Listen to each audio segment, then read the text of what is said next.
Hello, friends. Kim Stafford here, Poet Laureate of Oregon, for a few more months before I turn it over to a new person who's yet to be known, who I hope will come up to the gorge and share poetry with you. It's been my privilege to share poetry at the Hood River Library, Columbia Gorge Community College, elsewhere up the gorge, Clint's Bookstore, and so on. And today I just want to talk a little bit about haiku, just to put some thoughts in the air. Um, Haiku, it's a mysterious utterance, a kind of spell, very brief, has to do a lot in just a few syllables.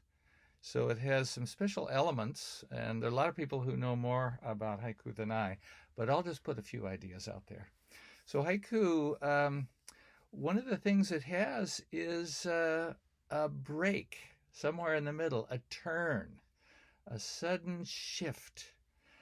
And to have that in a very short space is a pretty special thing. In Japanese, this is called the kiru, Kiru, the kiru, the turn, the cut. And one time in poetry class, we were looking at a poem and trying to figure out there just wasn't something working in the poem. And one of the writers said, well, it doesn't have a turn. And I said, what's the turn? And my student said, you don't know what the turn is? Every poem needs a turn, that things are going along, and then there's a change. It's getting really tough. Life is hard. Life is sad. And then there's a moment of joy. That turn is important in life, and it's important in poetry, and is very important in haiku. Often there will be a few introductory ideas, and then a dash or a pause, and then something different. So the shift is one. And I want to say one thing about how that relates to the gorge. What is the Columbia Gorge? It's an obstacle. Before the dams, Celilo Falls. It was the division between the lower river and the upper river. It was the place where it was hard for the salmon, where the people gathered. A very special place. It wouldn't be special without that obstacle, that difficulty. So the shift, the change, the kiru in haiku. Second thing, often a seasonal reference. Summer shifting into fall, or the first sign of spring. And again, we have that element of a turn, a shift, a change. And the third thing that most people are familiar with haiku is the 5-syllable, 7-syllable, 5-syllable, 3-line pattern. And in some ways, that's an obstacle. I mean, what if you have an idea that doesn't fit into that pattern? Well, that's your work, to find a way to fit your idea to that pattern. And again, we have this idea of an obstacle. An obstacle is a writer's friend. A difficulty is a writer's friend. There's a whole kind of writing prompt called an obstruction, where you say, well, write about something you can't remember. Write about a secret you won't tell. Write a whole page without ending the sentence. You put a difficulty in there to make it interesting, to make it worth doing. Well, let me just put one fourth thing in here that isn't talked about a lot, but I think is very important. This is a form from Japan. Kipling said, "East is east and west is west, and never the twain shall meet." Well, actually, they do. They have to. So another shift in this form is here's a form from Japan, practiced in America, and now practiced in the gorge. So here are 6 little haiku poems. The first 3 from Matsuo Basho. Scent of chrysanthemums, and in Nara, all the ancient Buddhas. Let me read that again.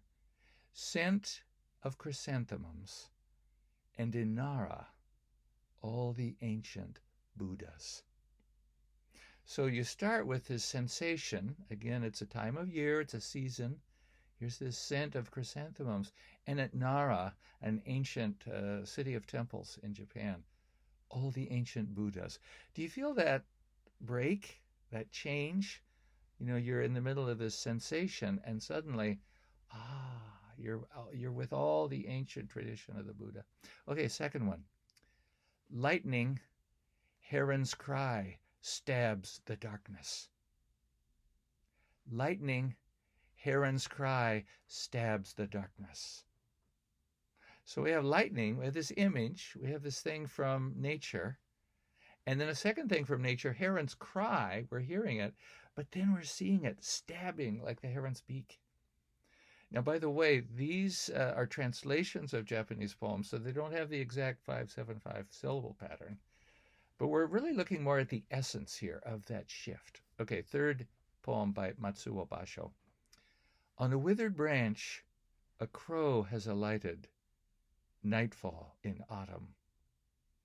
On a withered branch, a crow has alighted, nightfall in autumn. So we're shifting from something particular we can see to a sort of catapulted into an atmospheric moment, nightfall in autumn. Okay, here's a famous haiku by Kabayashi Isa. O snail, climb Mount Fuji, but slowly, slowly. I love that. Reminding the snail to go slow. And here we can see the kiru in that word but. O snail, climb Mount Fuji, but slowly, slowly. He's having so much fun enjoying something from nature, the ambition of the snail to climb Mount Fuji, but remember to go slow. And there's something in that for us too. We're striving in the world, we're trying to do well, but slowly, slowly. And then another famous one by Matsuta Masahide. Barns burnt down, now I can see the moon. Big shift. Something terrible has happened, but there's a benefit. Now that the barn's out of the way, I can see the moon. So this shift from tragedy to delight. Okay, one more that I wrote for you. Thinking of the gorge, thinking of the wildflowers, thinking of the glories of that place. So this one actually does do the 5-7-5. Old roots of flowers, hide until great need comes round. Fresh blossom, lost friend.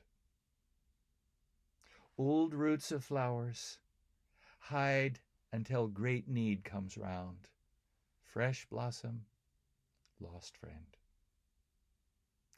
Okay, my friends, have fun with haiku. My hat's off to you.